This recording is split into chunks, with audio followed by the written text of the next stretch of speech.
Кыргызстанда 16 марттан баштап өлкөнүн бардык мектептерин жана жогорку окуу жайларын 3 жумага жабуу чечими кабыл алынды. Бул тууралуу Коопсуздук кеңешинин жыйынында белгилүү болду. Белгилей кетсек, бүгүн 16 мартта Сооронбай Жээнбеков бир катар мамлекеттик органдардын жетекчилери жана өкмөттүн аймактардагы ыйгарым укуктуу өкүлдөрүнүн катышуусу менен чакан курамда Коопсуздук кеңешинин жыйынын өткөрдү. Президент тиешелүү мамлекеттик органдардын жетекчилеринин жеке жоопкерчилиги жөнүндө эскертип, зарыл болгон иш-чаралар тиешелүү деңгээлде аткарылбаса, эң катуу чаралар көрүлөрүн айтты.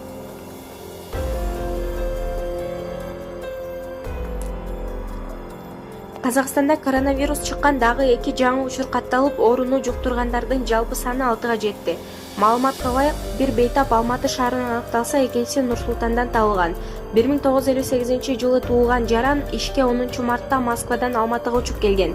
Экинчи бейтап болсо Варшавадан Нур-Султанга учуп келгенин өлкөнүн саламаттык сактоо министрлиги билдирди. 13 мартта аталган министрлик коронавирус Германия жана Италиядан учуп келген 4 кишиден аныкталганын кабарлады.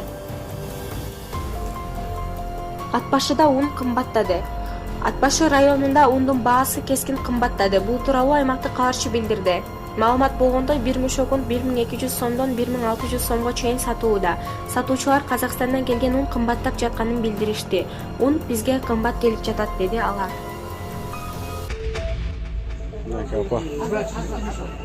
Очередь ундарда. Очередь продуктовый заттарда.